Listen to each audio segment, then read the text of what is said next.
Analyze the concept of general welfare in the 20th and 21st centuries. What is welfare? What was it like in the beginning? And what is it like now? Although the Founding Fathers' definition of welfare has evolved to what it is now, modern welfare has changed in ways relating more to the economy. There are a few different types of welfare, and each type is generally concerned with a government trying to provide supports for its citizens.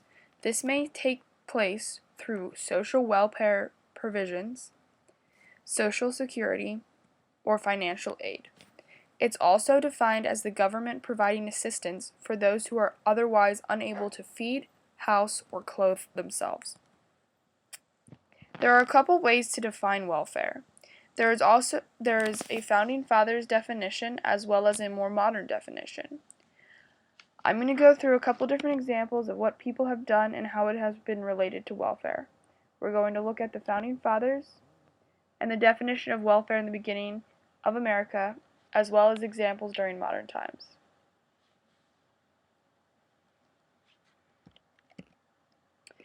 So these guys were the writers of the Federalist Papers.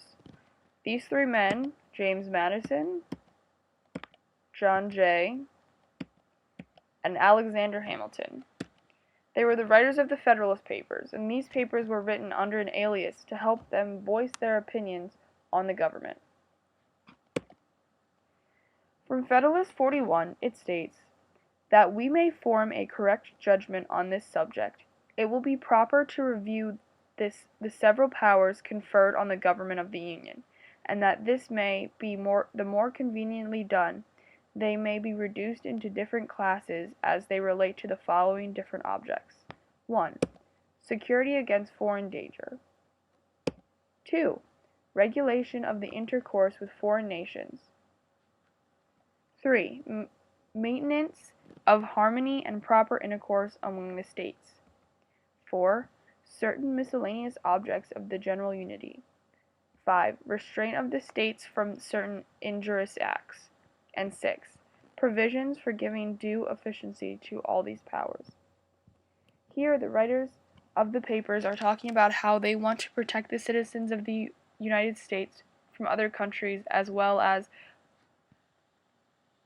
the harmony and proper intercourse among the states, meaning harmony within the country itself.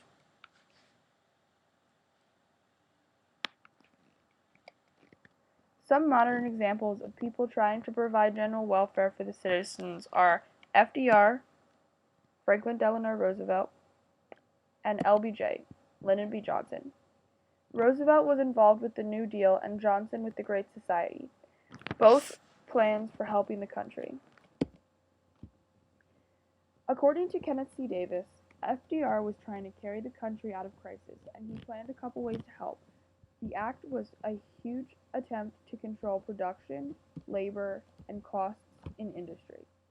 Whereas, according to Thomas C. Reeves with the Great Society, Lyndon B. Johnson was trying to combat pollution, beautify highways, help the elderly, combat disease, aid financially strapped students, and promote the arts.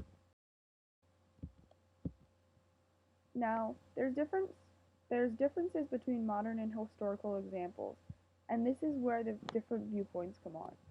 On one end of the welfare spectrum, the people want to help the people by focusing on the citizens' needs, and on the other, the government wants to work out the economy more. In modern times, LBJ planned to do things geared more towards the people, but also try to fix the economy, like FDR. Whereas in historical times, the main focus was on the people. This is why the difference between now and then is that in modern times, welfare is more economically based, and historically, they were just focused on the people. There are many ways to think of welfare now, and it has changed. There are still some similarities when it comes to the president still wanting to take care of their people.